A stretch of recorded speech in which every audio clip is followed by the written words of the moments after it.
CreepyCorner stories. Hey everyone, welcome back to CreepyCorner stories. You know, diving into the dark web is always risky, but sharing these stories with you makes it worth it. I'm curious, where are you watching this from right now? Let me know in the comments below.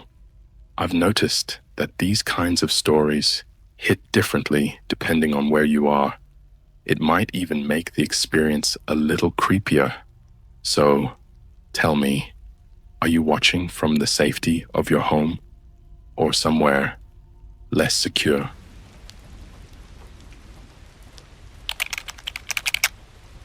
I was hired to watch kids over a dark web webcam. They all had the same face. So, this is gonna sound insane, but I swear on my life every word of this is true. Back in late 2023, I was dead broke, like living on instant noodles and splitting rent with 3 other people broke. I just dropped out of community college because my financial aid fell through, and I was working the night shift at a Starbucks inside a Target. I'd scroll job listings during my 2 a.m. lunch break, just looking for anything that paid more than $14 an hour. That's when I saw it. It wasn't on Indeed or LinkedIn. It was in a private Facebook group called Remote Work 24/7. No experience needed. The post looked normal enough. Just a plain white background with black text. Looking for overnight webcam monitor. Work from home. 6 hours night, must be discreet. $2,000 week. Paid in cash.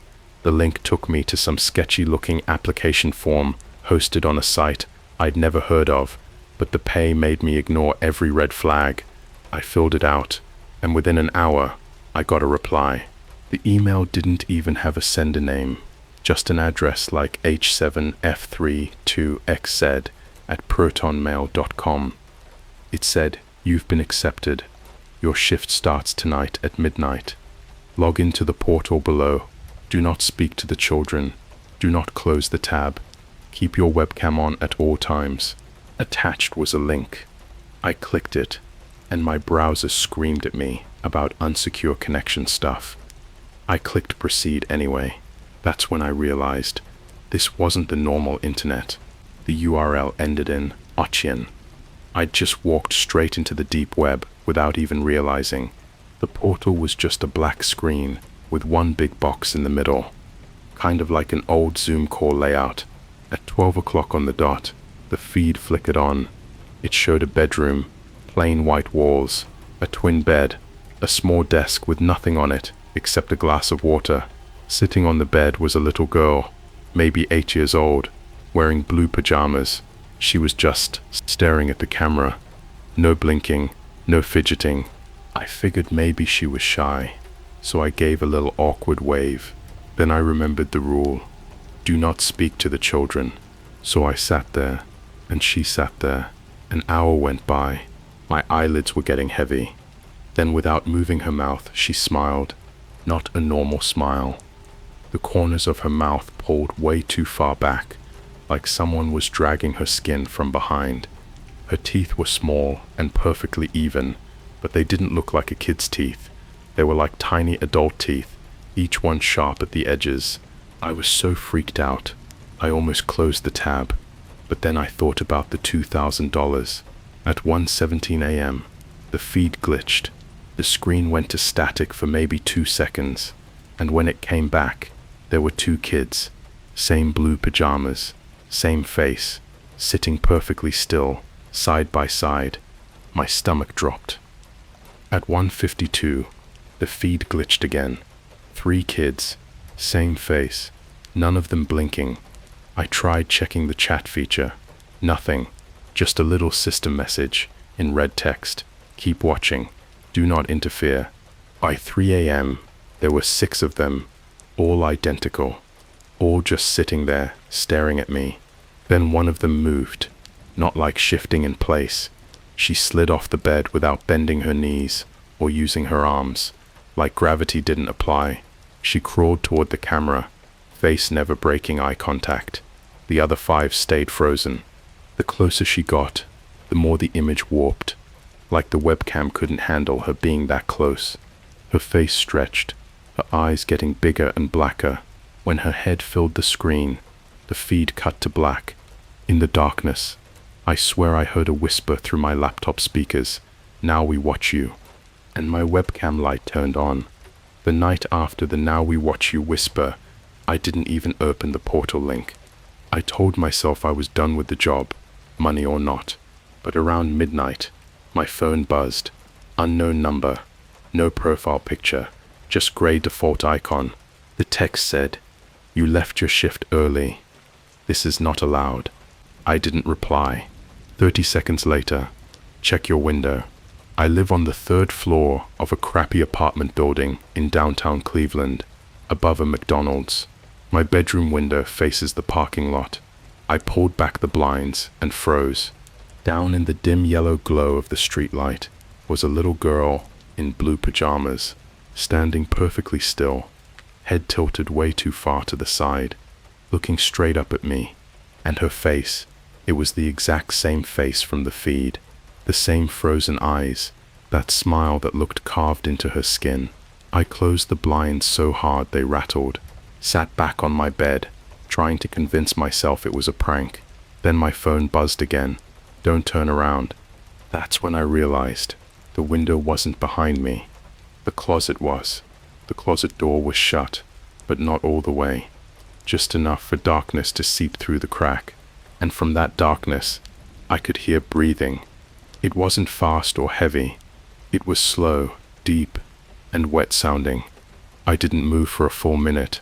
Then, without thinking, I grabbed the baseball bat from under my bed, kicked the closet door open, and swung, empty. But the smell hit me instantly, like a mix of rotten milk and something metallic. And on the floor, right in the middle, was a glass of water, exactly like the one on the desk in the kids' room from the feed. The water wasn't still, it was rippling. I bolted from the room, ran to the living room where my roommate Travis was asleep on the couch. I shook him awake, babbling about kids, webcams, closets. He just stared at me like I'd lost my mind. Then he got this weird look. He said, "Dude, your webcam light's on." I didn't bring my laptop into the living room. It was still in my bedroom. I didn't sleep that night. Around 4 a.m., I heard something out in the hallway, tiny bare feet slapping against the carpet. When I peeked through the peephole, I saw 3 of them, just standing there, facing my door, all the same. All with that skin-pulled smile dot. The one in the middle lifted her hand and slowly pressed her fingertip against the peephole, covering it completely. I could still hear the feet shifting outside, and a faint whispering in a language I didn't recognize. High-pitched, rhythmic, almost sing-song. Then silence. When I finally opened the door, the hallway was empty, except for a folded piece of paper on the floor. Inside, in perfect block letters, "Midnight. Log back in, or we come instead." So yeah, I logged back in. This time, there were 9 kids. Same room, same pajamas. They weren't sitting still anymore. They were pacing in slow, deliberate circles, their heads turned at impossible angles, like owls tracking me through the screen, no matter where I moved. At exactly 1 a.m., they all stopped at once. The one at the front stepped forward and whispered something, but no sound came through the speakers. My laptop froze. Then the browser minimized on its own. My desktop background had been replaced. It was a live feed of my bedroom. I could see myself sitting there, frozen in terror. And in the video, something else was in the room with me. It was standing right behind my chair, too tall to be one of the kids, skin pale like candle wax. The head was wrong, stretched upward, skull almost conical, and where the face should have been, there was just smooth skin. But in the reflection on my laptop screen, I could see its face, and it was mine. The feed switched back to the kids' room. Now they were all pointing at me, in perfect sync. Slowly, the camera zoomed in on the girl in the middle, until her mouth filled the screen. She whispered one word. This time, I could hear it. "Soon." and my front door handle started turning. The front door handle didn't rattle like someone was testing it. It turned slow, deliberate, like whoever was on the other side already knew they were coming in. I grabbed the baseball bat again, heart pounding so hard it felt like my ribs were going to crack. Then I remembered something. Travis. He'd gone to bed hours earlier. Or at least, I thought he had. I called his name. No answer. Just the faint scrape of something metal on the other side of the door. The lock clicked open. Not from a key. There was a tiny hand reaching in from the gap between the door and the frame, twisting the deadbolt from the inside. The hand was pale and wrong, like the skin had been stretched too tight over the bones. The door swung open, and Travis walked in. At first I almost dropped the bat in relief, until I saw his eyes. They weren't his anymore. His pupils were blown wide, swallowing the color, until his irises were just thin gray rings. His mouth hung slack, and from the corners dripped something dark. It wasn't blood. It was thicker, almost black syrup. And standing right behind him, lined up perfectly, were 4 of the kids in blue pajamas. Travis shuffled forward like a puppet, his head twitching slightly with each step. He stopped a foot away from me. The smell coming off him was sharp, chemical like nail polish remover, mixed with something rotten. He lifted his hand slowly, and in it was my phone. The lock screen was gone. It was open to my camera roll. Every photo had been replaced with screenshots from the webcam feed. Only in these ones, I wasn't in the frame. Just my empty chair. The kids filed into the apartment without looking at me, moving like they were all being dragged by the same invisible string. They didn't blink. They didn't speak. But they each carried something. One had a kitchen knife. Another had a single shoe. The third held what looked like a clump of wet hair. The last one was dragging a toddler-sized mannequin that looked exactly like me as a kid. Same haircut I'd had in my 3rd grade school photo. Same clothes. I backed into the corner, holding the bat like it would actually do something. Travis's voice came out of his mouth, but it wasn't his voice anymore. It was higher, stretched, like someone was imitating him through a bad speaker. You weren't watching. You let them multiply. That means there's no going back. I tried to ask what that meant, but my throat locked up. That's when the kids all turned their heads toward me at the exact same second, their necks making a faint click. The one with the knife walked up to the mannequin and, without breaking eye contact with me, slid the blade right through its stomach. The mannequin didn't bleed. It screamed. Not like plastic splitting, like a real kid. A real terrified kid. The sound was high and raw and so loud it made my teeth ache. I lunged forward, swinging the bat, and it connected with the knife kid's head. It didn't knock her down. Her head just rotated almost all the way around before snapping back into place. Travis grabbed my arm with inhuman strength, his fingers digging so hard I felt something pop in my wrist. His pupils somehow dilated even further, until his eyes looked like bottomless holes. Midnight. Tonight. Tomorrow. Forever. He shoved me so hard, I hit the wall and the air left my lungs. When I looked back up, they were all gone. Door wide open, street empty. No Travis, no kids, no mannequin. I tore through the apartment, looking for my phone, but it was gone. My laptop was still open, the portal running. The kids' room was empty now, except for the desk. On it was a new glass of water. This time, there was something floating in it. I leaned in, and my stomach turned. It was a human tooth. That night, I didn't even try to sleep. I left every light in the apartment on, and sat in the living room with the bat in my lap. Around 2:30 a.m., I heard the faintest scraping sound from my bedroom. I crept over, heart pounding, and pressed my ear to the door.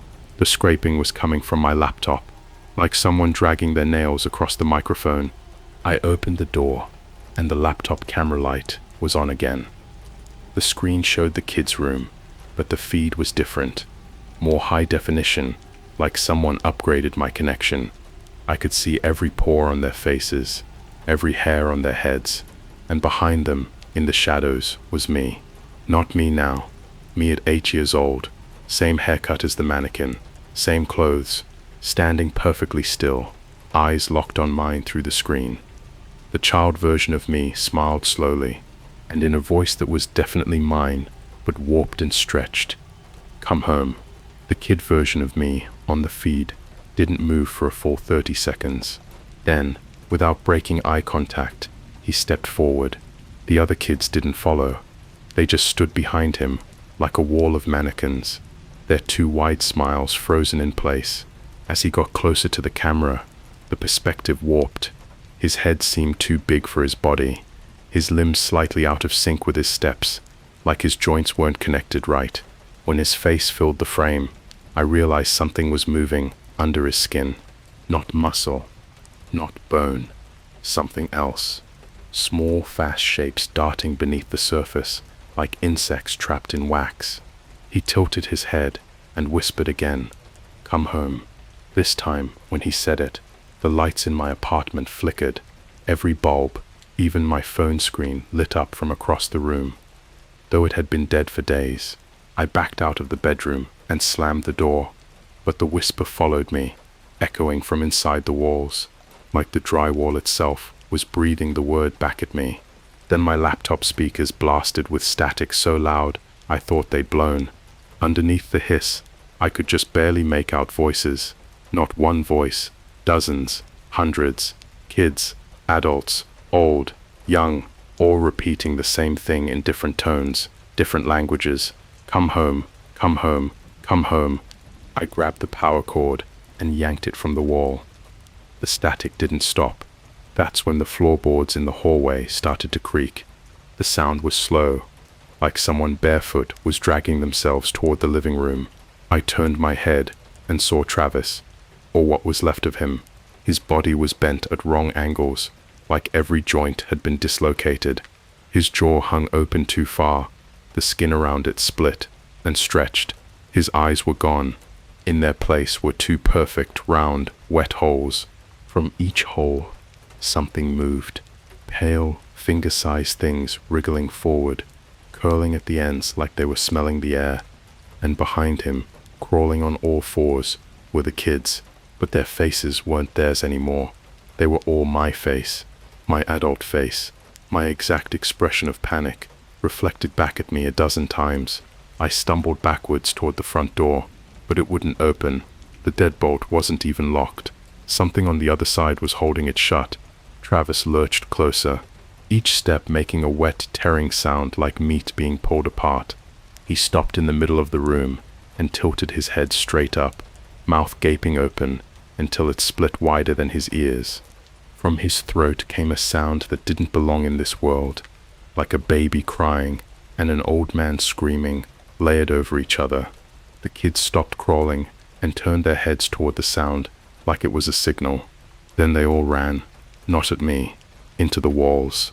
Their bodies slid into the plaster like it was water, leaving smears of something dark and sticky. I could hear them moving inside, their hands and feet pounding along the studs, circling me from every direction. The lights blew out. The only glow came from my dead phone on the floor, screen flickering like a candle. On it was a single open image. It was my apartment, but empty, completely stripped of furniture, walls rotted and wet, floor warped and black. In the middle of the room in the photo was a trapdoor I'd never seen before. My phone buzzed. New message from that same blank number. "Come home. Trapdoor. Midnight." I don't know why I did it. Maybe because I knew they weren't going to stop. I went to the exact spot in the photo. The floorboards were softer there, like wet cardboard. I dug my fingers in and pulled until a chunk came loose. There was a handle underneath. Cold metal. When I opened it, the smell hit me so hard I gagged like raw sewage and formaldehyde. And beneath the smell, something worse. A faint rhythmic slap sound, like bare feet on wet tile. The space under the trapdoor wasn't dirt. It was tiled, like a public bathroom floor. And from the darkness I heard the whisper again. Only this time, it was right against my ear. "Home isn't where you live, it's where you stay." Something grabbed my ankle, cold, bony fingers wrapping around so tight, I felt them grind against my bone. I looked down and saw me. Not kid me, not the faces from the screen. Me, same clothes, same bruise on my arm from swinging the bat earlier. Only his eyes were solid black, and his mouth was gone, just smooth skin where it should be. But somehow, I still heard him whisper from inside my head, "Stay." He pulled, and for a second, my body actually slid toward the hole before I ripped free and slammed the trapdoor shut so hard the wood cracked. When I looked up, Travis was gone. The lights were back on. My laptop was closed, but on the desk, there were 2 glasses of water now, and both had teeth floating in them. I didn't touch the glasses of water. They just sat there, side by side, teeth slowly turning in the ripples like they were alive. I told myself I'd throw them out in the morning. I told myself everything would be fine in the morning, but at 11:59 p.m., the laptop lid opened on its own. No boot-up noise, no login screen, just the feed. The kids' room was darker than before, lit only by a dim blue light from nowhere. There were more now, too many to count. They weren't sitting or pacing. They were standing in a perfect circle around the desk, and on the desk, between the glass of water and the camera, was something new. It was a jar. Inside the jar was a shape I couldn't make sense of at first. It looked like a crumpled piece of skin, pale and wrinkled. Then it moved. The wrinkles shifted like it was breathing, and I realized it was a face, a human face. Just the skin, no skull beneath it. The mouth on it opened and closed, forming words without sound. The camera began to zoom in on the face in the jar. Each slow step closer made my ears pop, like pressure was building inside the room. I could see the pores in the skin, the faint blue veins underneath. Then the sound came back all at once, a deafening, wet breathing, not in the jar, but in my apartment, right behind me. I turned. There was nothing there. When I looked back at the screen, all the kids were gone. The jar was gone. The desk was empty, except for one object. It was my wallet. I picked it up without thinking. It was cold, ice cold, and damp, like it had been underwater. Inside, instead of my ID, there was a Polaroid. It was me, sitting in a chair, in a white, empty room. My mouth was sewn shut. My eyes were wide open, but there was nothing behind them. In the photo, a hand rested on my shoulder. Not a normal hand. Long, too many joints. Nails curved like claws. There was writing on the bottom of the Polaroid, in that perfect block letter handwriting. "Stay still. Stay here. Stay forever." The moment I read it, the air in my apartment shifted, thicker, heavier, like the atmosphere before a storm. The shadows from the furniture stretched across the walls, bending toward me. The trapdoor in the floor started to knock. Not loud, gentle, rhythmic, like someone was politely asking to come in. Then, without warning, the knocking stopped. And from underneath, a voice that wasn't a voice. It was in my head, vibrating my teeth. "You've been watching us. Now we watch you, forever." The glasses of water on the desk began to boil. The teeth inside spun faster, clinking against the glass like wind chimes. And the boiling didn't make steam. It made whispers, hundreds of them, all whispering my name. The trapdoor handle began to turn. I grabbed the bat again, but the second I took a step toward the door, my legs stopped working, my knees locked, my feet rooted to the floor. I couldn't even fall. The handle clicked open. From the trapdoor they came. Not the kids, not Travis, not the faceless thing. These were wrong, stretched too tall, with limbs that hung too low, their heads tilted at broken angles, mouths opening sideways. Their skin was wet, sagging in places like it was sliding off the bone. Each of them carried something. One held a jar with an eye floating in cloudy water. Another had a clear plastic bag filled with hair, black, blonde, brown, all tangled together. The tallest one carried a large flat object, wrapped in stained bed sheets. They circled me in silence, their feet making no sound on the floor. The tallest one stepped forward, set the wrapped object at my feet, and pulled away the sheet. It was a mirror. At least, I thought it was. The reflection wasn't my apartment. It wasn't me. It was a white room, like in the Polaroid. And in that room, sitting in the chair, was me. But thinner, paler, with lips sewn tight. His eyes were fixed on mine, and in the reflection, something moved in the shadows behind him. One of the kids stepped into view, smiling that skin-pawed smile. They leaned down and whispered into the sewn-shut ear of the me in the chair. The me in the chair started to cry. I turned away from the mirror, but the white room was still in my vision. My apartment was gone. The walls around me were now white and bare. The chair was under me. My wrists were tied. My mouth, I couldn't open it. The stitches burned when I tried. I could still hear the apartment traffic outside, the hum of the fridge, but it was distant, like I was hearing it through someone else's ears. And then I saw him. Me, in my apartment, sitting in my chair, staring at my laptop. Only his mouth wasn't sewn shut. He looked comfortable, safe. He smiled at the screen, and through the muffled silence of the stitched mouth, I heard a voice, not mine, inside my head. We told you, home is where you stay. The lights in the white room went out. When they came back on, I wasn't alone. The kids surrounded me, but now they were different. Their faces were mine, all of them, dozens of me, smiling too wide, each one holding a glass of water, each glass full of teeth. Edit.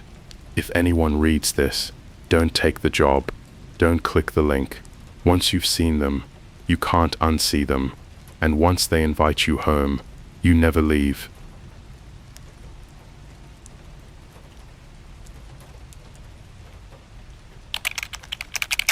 The dark web murderer wore my favorite movie's killer costume and said my name. Okay, so before I start, I need to make this super clear. Don't go looking for this site. Don't try to Google it. Don't search Reddit. Don't message me for a link. I don't even know if it still exists. And honestly, I'm scared it does. I'm 21. I'm in college, living off ramen and iced coffee like every other broke student. And I've always been into creepy internet rabbit holes. The kind of stuff where you watch scary TikToks that you shouldn't watch at 3 a.m. and then just keep scrolling until the sun comes up. This all started because my roommate Ryan was messing around on TikTok and found one of those dark web mystery unboxings videos. You know the type, some guy with gloves opening a box full of Polaroids, cassette tapes, and a creepy doll. The comments were all fake and it's just for views, but Ryan, being Ryan, was like, bro, I bet I could find a real one. Fast forward 3 nights later, we're sitting in the campus Starbucks at like 1 a.m. It's open 24 hours because it's near the dorms, and Ryan's on his laptop whispering, I found it. He wouldn't say the name out loud. He just slid his laptop toward me. It wasn't even a regular site. The URL was like 60 characters long, all random letters and numbers, ending in Top Onion. The page was black, with white text in a monospaced font. No pictures, no ads, just a single line at the top that said, Welcome to the collection, pick a room. There were 12 rooms, each labeled something simple like Room 1, The Laughing Man, or Room 8, Winter Guests. Ryan clicked on Room 6, Stage Play. It opened to a live video feed. At first I thought it was fake. A low-quality camera pointed at a dimly lit set, like some cheap off-Broadway stage. Curtains, a wooden chair, a spotlight. But then a person walked out. They were wearing the mask from my favorite horror movie. You know, the one with the smiling porcelain face and the big black eyes. But it wasn't a plastic Party City mask. This one was different. The porcelain looked cracked, like it had been worn for years. The figure just stood there, breathing. No talking, no movement, just the faint sound of static in the background. Then they tilted their heads slowly, like they were looking right at the camera. Ryan was whisper laughing, like, dude, this is insane. But then the person on the stage spoke, and they said my name, not just my first name, my full name. The way my mom says it when she's mad at me. I froze. Ryan's smile disappeared instantly. He slammed the laptop shut and whispered, "Nope, nope, nope." We didn't talk the whole walk back to the dorms. But when we got to our floor, there was something taped to my door. A Polaroid picture. It was the Starbucks we'd just been sitting in, and I was in it. I don't go inside right away. I just stand there staring at the Polaroid. The Starbucks window in the picture is dark, except for that sickly yellow lighting they keep on after closing. I'm there in the corner of the frame, hunched over my iced latte, looking down at my phone. Ryan's not even in the picture. It's just me. My first thought isn't how did they take this? It's how the hell did they print it so fast and get it here before we did? The campus is pretty big.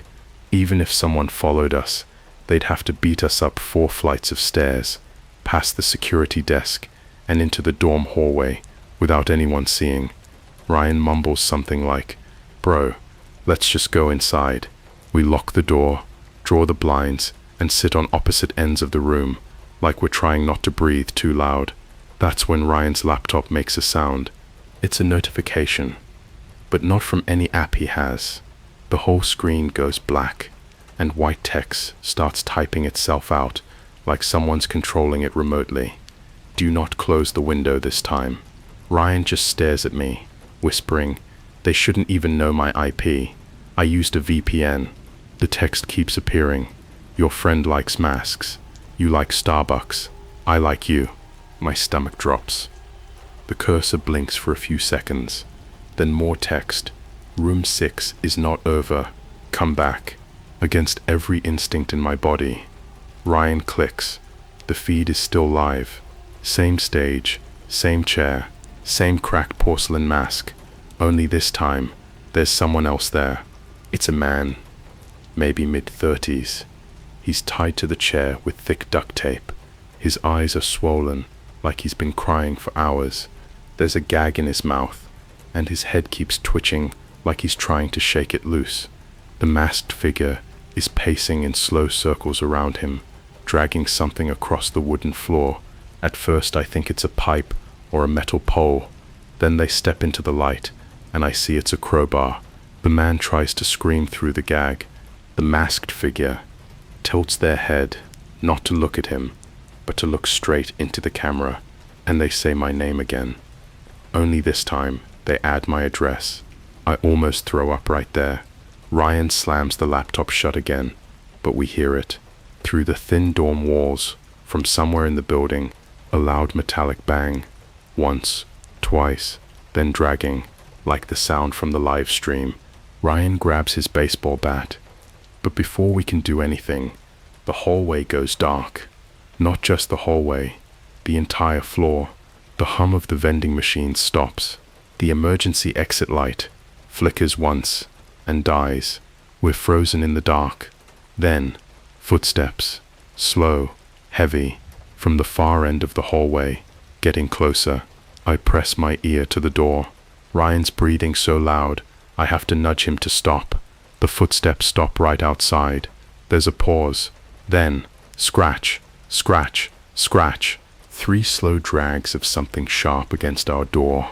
I can't even describe the feeling in my chest.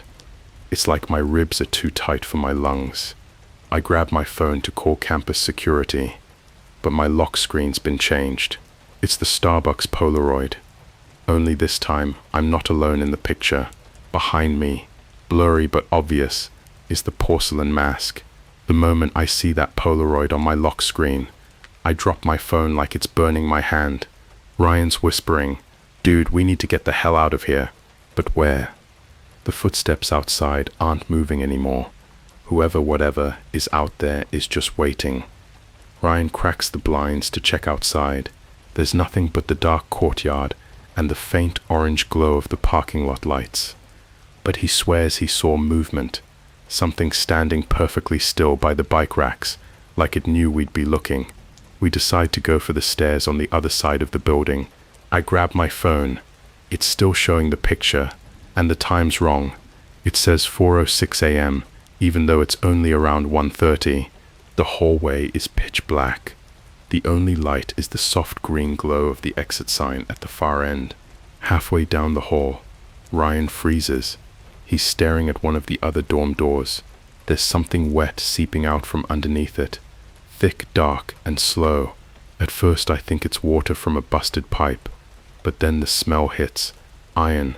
Ryan whispers, "Don't look inside," which of course makes me look. The door is cracked, just enough for me to see the carpet inside. There's a shape on it, something large, slumped against the bed frame. I can't make out the details, but there's movement, small, twitchy jerks, like something struggling to breathe. We keep walking. The stairs are dead silent, except for the faint creak of each step. But halfway down, we hear it, a clink of metal from below us. Ryan slowly peers over the railing, and that's when I see it again. The mask, only this time, the person wearing it isn't standing. They're crawling up the stairs on all fours, head tilted so far to the side it looks broken. One hand is dragging the crowbar. The sound of it hitting each step is slow and rhythmic, like they're enjoying the noise. I don't even remember running. I just remember the feeling of my socks sliding on the concrete floor as we sprint back toward our room. Ryan's fumbling the keys, swearing under his breath. And when we finally get inside, I slam the door and shove my desk against it. We sit in total darkness, trying to listen past our own breathing. Then, 3 knocks. Not on the door, on the window. We're on the 4th floor. I pull the blinds back just an inch. The mask is there, right outside, but it's not just staring. It's holding something up to the glass. A phone. My phone. The screen is unlocked, and it's showing my camera roll. The most recent picture is of me and Ryan sitting in this exact room, taken from the corner by the closet. Ryan whispers, "We need to call the cops." I take my backup phone, an old cracked iPhone I keep in my drawer, and dial 911. But when the call connects, it's not a dispatcher. It's them. I know because of the voice. Low, rasping, too slow to sound natural. "Don't hang up. You haven't seen the finale." I slam the phone down and grab Ryan's laptop. He's yelling at me not to, but I open the dark website again. I don't even have to pick a room this time. The feed just starts. It's not the stage anymore. It's our room. The angle is from inside the closet. We're on the screen, sitting exactly where we are now. Only there's someone else in the frame, standing behind us. Ryan turns just as the closet door starts to creak open. The second the closet door moves, Ryan lunges for it. He slams it shut so hard the mirror hanging on the inside shatters, raining glass across the carpet. There's nothing inside, no one, just the stale smell of dust and the faint sound of my own blood pounding in my ears. But the laptop feed is still running. On screen, the closet door is still open, and behind us, in the video, the masked figure is still there. Only now, they're leaning closer to the camera, tilting their head like they're studying something they don't quite understand. Then the feed cuts to black. I think that's the end. Until my phone buzzes again. Not my backup, my actual phone. The one the masked figure had been holding outside the window. It's on my desk now. I didn't put it there. The screen lights up with a text from an unknown number. "Turn around." Ryan grabs the baseball bat. I grab the nearest thing I can, a heavy desk lamp. We both turn at the same time. There's no one in the room, but the door is unlocked. We didn't unlock it. Before we can react, the fire alarm starts screaming. The hallway fills with flashing red lights. Students are already running, half asleep, shouting over each other. For a second, I think this is our chance. We can get out in the chaos. But then I see them. Down the hall, through the strobe of the alarm lights, the masked figure is moving against the flow of people. Everyone else is pushing toward the stairwell, but they're walking straight toward us. Slow, deliberate. The crowbar is gone. Now they're holding something else. A black garbage bag. They're not jostled by the crowd. No one even seems to notice them, like we're the only ones who can see. Ryan grabs my wrist and pulls me into the stairwell. We push down 2 flights, but when we burst out into the lobby, the glass front doors are chained shut. There's a note taped to the inside. It's written in black marker, all caps, Showtime. And then I notice the cameras, everywhere. Not security cams, cheap little GoPros duct taped to walls, door frames, even the vending machine. Every single one is pointed at me. Some have blinking red lights, others are just dead-eyed black lenses. We run for the side exit. That's when we hear it. A scream. Not the kind you hear in a dorm prank or a fight. This is raw, wet, like someone's trying to scream while drowning. It's coming from the laundry room. Against every bit of reason, I look inside. There's a girl in there, one I've seen around campus, but never spoken to. She's duct taped to one of the industrial dryers, her head shoved halfway inside the drum. The machine is on. Her eyes are bloodshot and rolling, like she's barely conscious. Her hands keep twitching, like she's trying to claw at the tape. The masked figure is standing behind her, holding the door of the dryer shut with one hand, the other hand holding my backpack, the exact one sitting under my desk in my dorm room. I blink, and they're gone. The girl is gone too. The dryer door is open and empty, spinning lazily. Ryan's yelling for me to move. We push out through a maintenance door into the cold night air. For one breath, I think we've made it. But then I notice the parking lot. Every car is running, engines humming, headlights on, exhaust spilling into the air, but there's no one in the driver's seats. The closest car, my car, has the passenger door open.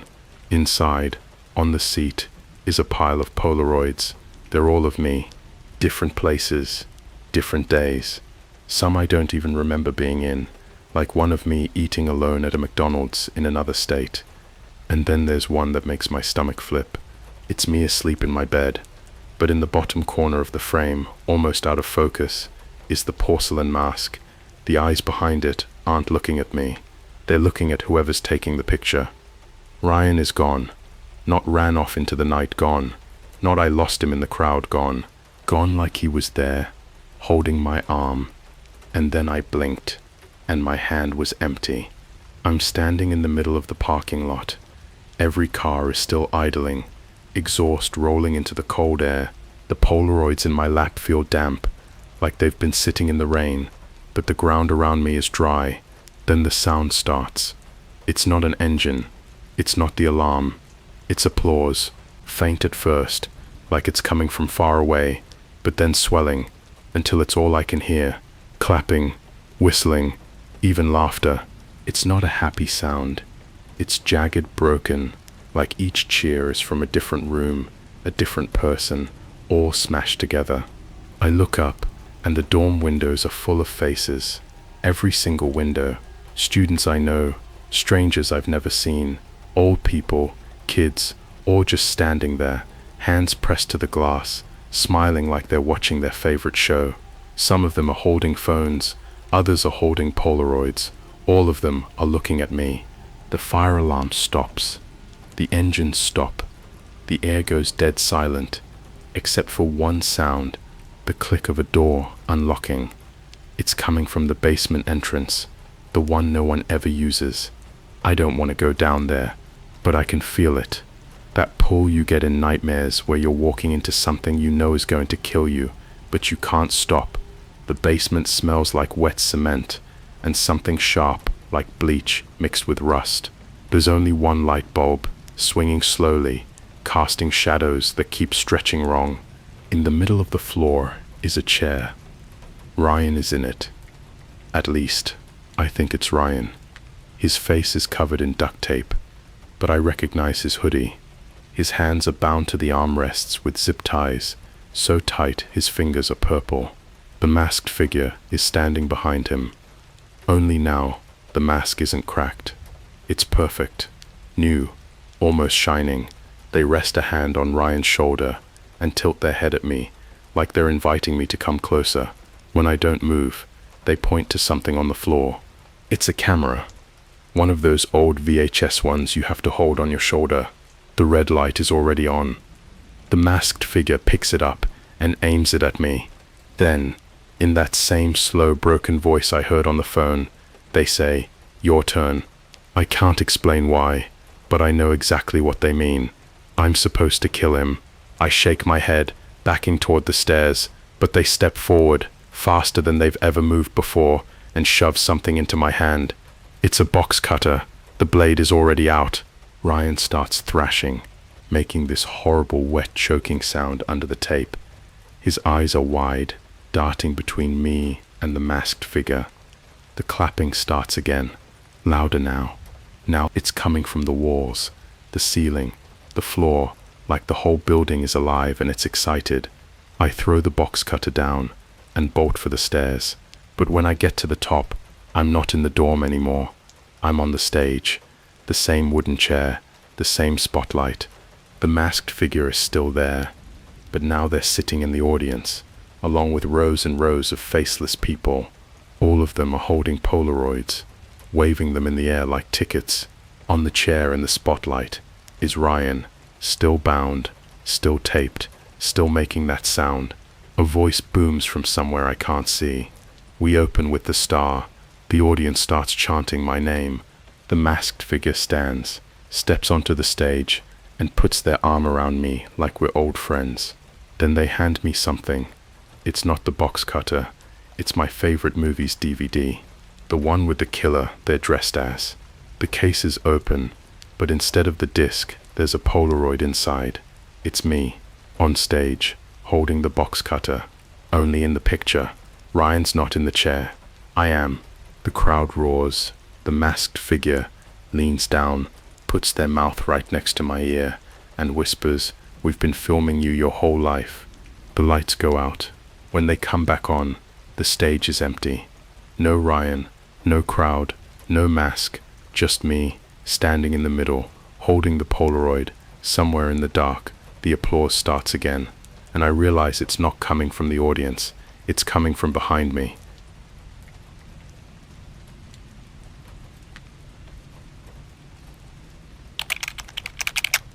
I found my own funeral on a dark web live stream.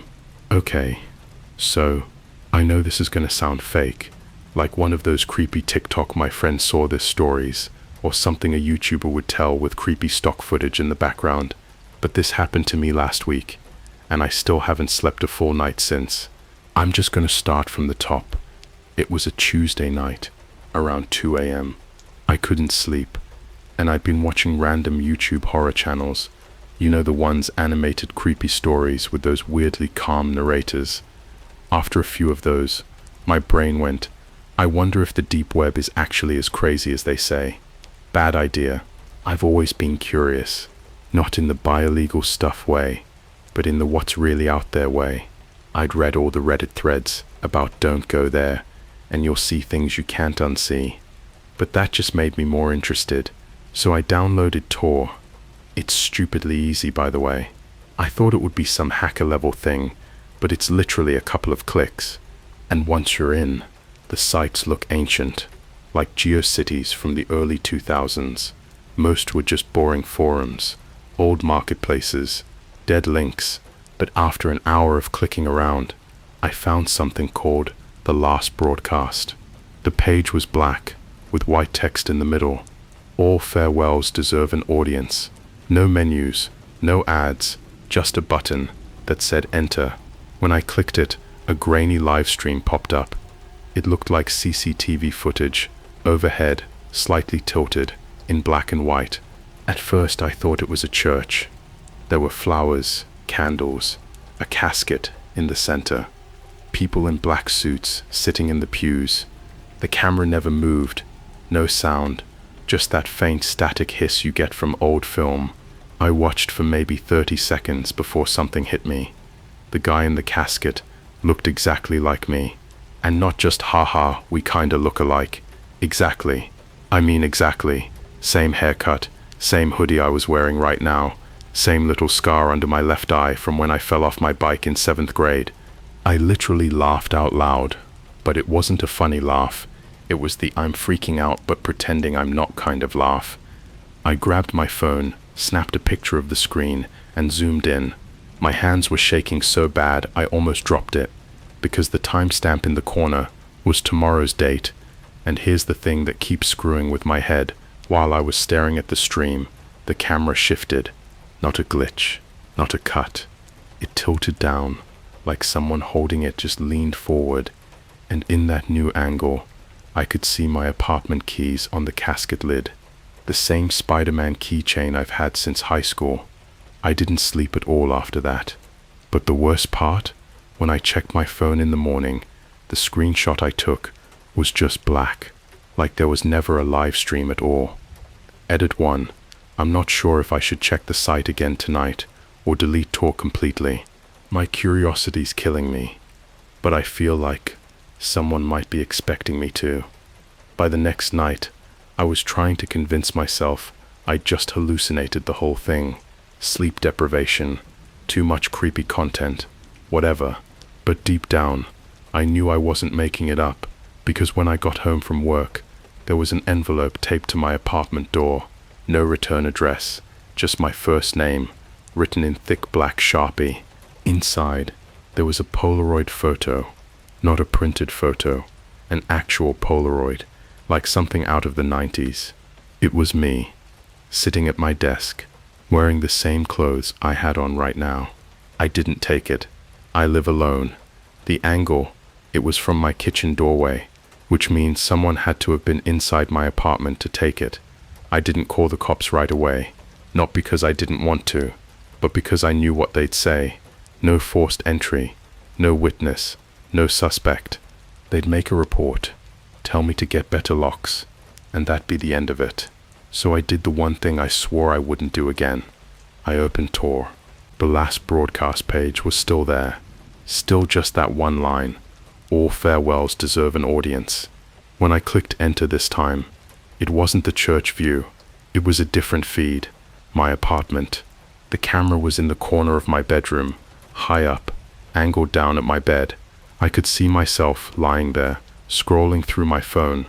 This wasn't footage from before. I was watching myself live. I tried to stay calm, but my chest felt like it was filling with ice water. I looked over at the corner in my actual bedroom. There was nothing there. No camera, no blinking light, just the wall. But on the stream, my phone buzzed in my hand, and in real life, my phone buzzed in my hand. I almost threw it. It was a text from an unknown number. Stand up and wave. I froze. On the stream, the me in bed slowly stood up and waved at the camera. I didn't move. I swear to God I didn't. But on that feed, the me in the video smiled. Not a normal smile. Teeth too wide, jaw stretched a little too far. And then the camera angle switched. Now it was showing me from the outside, through my living room window. The glass was dark, but there was a faint reflection in it. Someone's face. Tall, pale, wearing what looked like one of those cheap Party City funeral masks, with the hollow eyes. They were standing right outside my window. I bolted out of the room, grabbed the baseball bat I keep by the couch, yanked open the blinds. Nothing. No one there. I was shaking so hard I could barely keep my grip on the bat. And then I heard something from the kitchen. It was the sound of a door unlocking. My front door. I didn't think. I just ran to the bathroom and locked myself in. I sat there, back against the tub, bat in hand, trying not to breathe too loud. The sound of the door closing. Slow footsteps. Not rushed, not searching, just walking, like they already knew exactly where everything in my place was. They walked to the kitchen, opened the fridge. I could hear the hum change when the door shut again. Then the footsteps moved toward the bathroom. I swear I could hear breathing on the other side of the door. They didn't try to open it, didn't knock, just stood there. And then from the other side a whisper, "See you tomorrow." The footsteps went back to the door. It opened, closed, silence. I stayed in that bathroom for almost 2 hours before I got the guts to come out. Nothing was stolen, but on my kitchen table there was another Polaroid. It was a shot of my funeral, same casket, same flowers, only this time, my mom was in the front row crying. I hadn't spoken to her in 3 years. That night, I called her. I didn't tell her what was happening. I just said I missed her. that I'd been thinking about her. She sounded confused, said she'd been planning to reach out to me soon, that she'd had a bad feeling lately. When I asked what she meant, she said, "I got an email 2 days ago from someone I don't know. It had a picture of your coffin. I thought it was some sick joke. I didn't sleep again. I kept every light on, every curtain open. I didn't touch Tor. I didn't answer unknown numbers. But the next morning, on my dining table, next to my untouched keys, was a folded piece of paper. It just said, 12 hours left. Edit 2. There's more. And it's not just online anymore. It's happening outside, in places I go every day. If I post again, it might have to be from somewhere else entirely." When I saw that note, 12 hours left, it was 7:04 a.m. I didn't even bother packing much, just my phone, wallet, charger, and the baseball bat. I figured if they knew where I lived, I'd be safer out in public, around people, so I went to the Starbucks near my office. I sat in the corner, pretending to scroll Instagram, keeping my eyes on the door. For the first 30 minutes, nothing happened. Just the usual morning rush. Students with laptops, a group of old ladies talking about pickleball, the smell of burnt espresso. Then, a man came in wearing a black hoodie, pulled low over his face. He didn't order, he just walked to the middle of the room and stood there. I kept glancing up at him, trying not to be obvious. And then he pulled something out of his hoodie pocket, a phone. He turned the screen toward me. It was the live stream. Except now the footage was from inside the Starbucks. My table, my coffee cup, me. But it wasn't live. It was a few seconds ahead. On the screen, I saw myself stand up. My chair scraped the floor. My hands clenched the bat. And then, still in the video, I turned my head toward the man, smiling. I froze. My brain was trying to catch up to what I was seeing. When I looked up from his phone, the man was gone. Just gone. I left Starbucks so fast I forgot my coffee. I walked toward the McDonald's down the street, figuring it'd be crowded, noisy, bright, somewhere no one could just sneak up on me. It was 8:19 a.m. Inside McDonald's, I grabbed a booth by the window. I kept my bat under the table. The place was full of kids on their way to school, people ordering Egg McMuffins, a couple arguing in the corner. For a few minutes, I let myself breathe, until the drive-through speaker crackled. It wasn't an order, it was my name. Clear, slow, followed by, "You have 9 hours left." I left McDonald's before anyone else could notice. At that point, I was walking aimlessly, constantly checking over my shoulder. By 10 a.m., I ended up at Union Station. I thought maybe hopping a train would throw them off. I bought the first ticket I could, some nowhere stop, 3 hours away. While waiting on the platform, I saw her, a woman in a funeral dress. Not just black, the same funeral dress my mom wore in the picture from the casket Polaroid. She was holding flowers, and she was looking right at me. When the train started boarding, she didn't move. She just lifted her phone, took a picture of me, and held it up so I could see. It was a live stream. Only this time, it wasn't of me. It was my mom, in her kitchen, crying. I don't even remember getting on the train.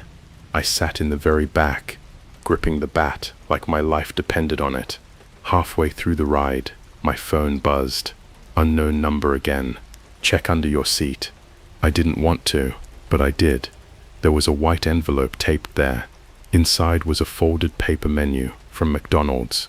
On the back, written in thick black ink, 7 hours, and below it, "She's next." I got off at the next stop, a tiny station in the middle of nowhere. No cabs, no Ubers, no one around. That's when I heard it. Faint music, coming from the public bathroom near the parking lot. It was the funeral march. I didn't go in. I couldn't, but I didn't have to, because a man walked out. Same black hoodie as the one from Starbucks. Same height. But now, he wasn't hiding his face. And here's the thing. It was my face. Not similar. not a twin. My exact face, down to the scar under my eye. He looked at me, grinned, and said, "We need to make sure you're dressed for the service."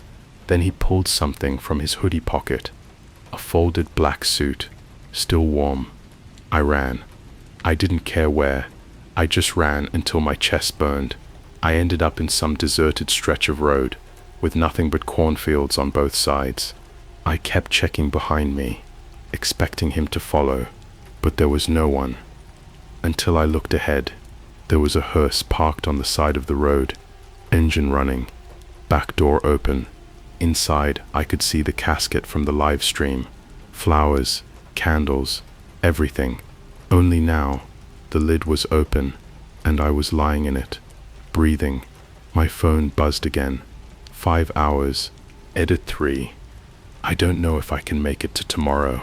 They're closing in, and it's like every place I go is already part of this. If I post again, it'll be from wherever I end up, if I make it that far. When I saw myself in that hearse, breathing, eyes barely open, I couldn't even run at first. My legs locked like my body was telling me, "Don't move, or it'll notice you." But then the figure in the casket, the me, slowly turned its head toward me. Not fast, just deliberate, and it smiled. That broke me. I bolted into the cornfield, every step crunching stalks underfoot. I didn't stop until I couldn't see the road anymore. My heart felt like it was going to split open. The whole time I could swear I heard footsteps behind me, except they didn't match mine. They were heavier, slower, like they didn't need to run. When I finally stumbled out onto another road, there was a gas station, the kind with flickering neon beer signs in the window, dead bugs stuck in the lights. I went inside, trying to act normal, just a guy buying a bottle of water. The cashier didn't even greet me. She just stared, not at my face, at my shirt. When I looked down, my stomach dropped. It wasn't the hoodie I'd left home with. It was a funeral shirt, crisp white, buttoned all the way to the throat, and there was a smear of dried blood across the collar. I didn't put this on. The cashier didn't say a word. She reached under the counter and slid a small object toward me, a USB flash drive. I didn't want to take it, but my hands moved on their own. The second it was in my palm, she whispered, "You have 3 hours." Then she turned away like I wasn't even there. There was a public library across the street. I went in, found an empty computer, and plugged in the drive. It only had one file, no name, just a black thumbnail.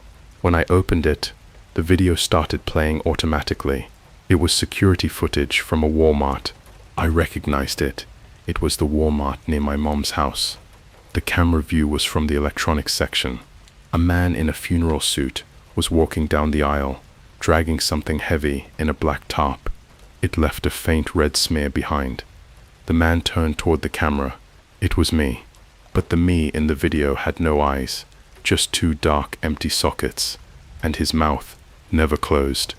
At the end of the aisle, a small child in a pink hoodie wandered into frame. She froze when she saw the man. He bent down, put a finger to his lips, and she slowly started backing away. Then the video glitched. When it came back, the child was gone. The tarp was fuller. I ripped the drive out of the computer and bolted. I didn't know where I was going, just away. My phone buzzed in my pocket. Unknown number, 2 hours. She's almost here. I didn't want to know who she was, but I couldn't stop imagining my mom in that Walmart, walking toward the wrong version of me. I ducked into a bus terminal. I figured a crowd was my best shot. I sat at the far end of the waiting area, my bat leaning against my leg. People were coming and going.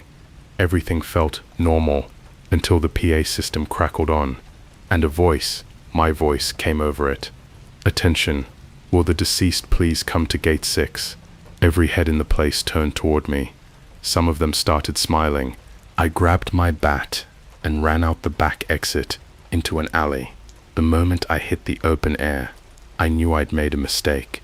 It was lined with funeral chairs, the folding metal kind, and in each chair there was someone sitting perfectly still. Every single one of them was wearing a mask of my face.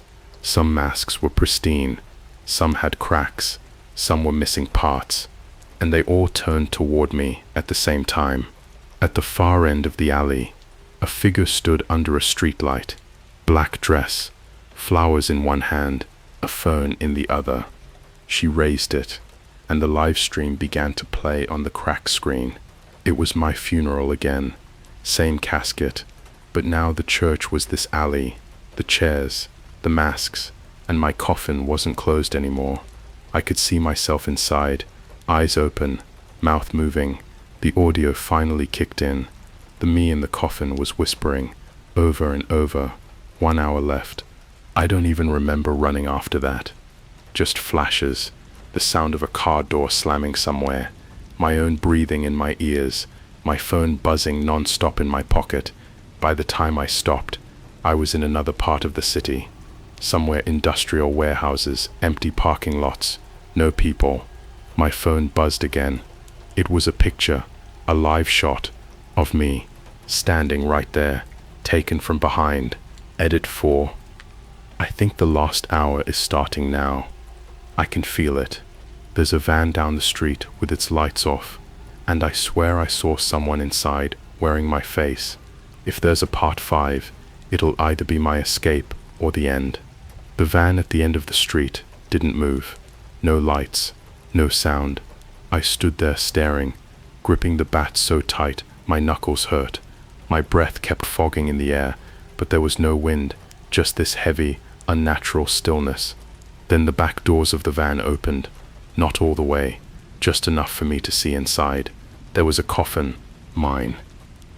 It wasn't the polished one from the live stream.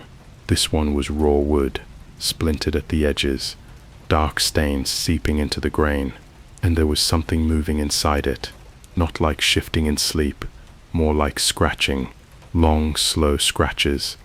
I turned to run, but every streetlight on the block flickered and went out at the same time. When they came back on, the van was gone, and I wasn't on the street anymore. I was in a room. The walls were covered in black plastic, like a crime scene from some police procedural. There were folding chairs lined up in rows, each one with a single candle burning on the seat. At the far end of the room was a camera on a tripod. Its little red light was blinking. Next to it stood the man in the funeral suit, the meese without eyes. He didn't speak, didn't move, just raised a hand and pointed behind me. When I turned, the coffin was there. The other me was sitting up inside it, dressed in the same funeral shirt I'd woken up in at the gas station. Except now, his skin was stretched too tight, like it had been pulled over something else. He patted the space beside him. The gesture wasn't inviting. It was an order. I backed away, heart slamming in my ears. That's when the plastic on the walls started to ripple. At first I thought it was wind, but then hands began pushing through. Pale hands, all wearing my rings, my scars, my birthmarks, fingers clawing for purchase, tearing at the plastic. Faces followed. Dozens of me, some with teeth missing, some with jaws unhinged, some wearing expressions I've never made in my life, wide, predatory grins. They didn't make a sound, just stared. The coffin me leaned forward, his mouth opened far too wide, and my voice came out. "We've been waiting for you." The other versions started stepping out from the walls, closing in. I swung the bat at the closest one. It hit, but the sound wasn't bone. It was hollow wood, like hitting a mannequin. And when the head snapped back, I saw the inside, not flesh. It was filled with funeral flowers, lilies, roses, their petals blackened and curling. The eyeless me walked toward me, each step echoing like the floor was hollow. He reached into his suit jacket and pulled out a phone. He turned it toward me. It was the live stream. The camera angle was high, looking down at me, lying in the coffin. My eyes were open, my mouth was moving, but the me watching this wasn't moving at all. The other me's phone buzzed. He checked the screen, then looked right at me. Time. The lights in the room went out. When they came back, I was in a church, the church from the very first stream. Every pew was filled, every face was wearing mine. At the front, my mum was in the same black dress, clutching flowers so tight her knuckles were white. She wouldn't look at me. The coffin was open, I was inside, and the camera was rolling. I tried to sit up, but my body wouldn't move. My hands were folded over my chest. My fingers were cold, stiff. I could feel something wet under me, like the wood had soaked through. From the corner of my eye, I saw movement. The eyeless me stepped up to the coffin and leaned down until his mouth was at my ear. Now you'll see what we've seen. Suddenly, the room tilted, not like I was falling, like the whole world was being tipped sideways. Every candle went out. Every face in the pews started to melt, skin sliding down like wax, revealing more versions of my face underneath. The last thing I saw before the darkness took over was the live stream camera's red light, blinking, and then I woke up. I was back in my apartment. It was daylight. My phone was on my chest. I checked the time, 7:04 a.m., exactly 24 hours since the first note. I thought maybe it was over. Maybe I'd imagined everything. Until my phone buzzed. It was a text from an unknown number, a picture of my mom standing in a coffin, wearing my face. Final edit. This will be my last post. I've started seeing the hearse parked outside at night. Sometimes the coffin lid is open, sometimes it's not. But lately, I think the one inside is breathing, and I think it's not me anymore.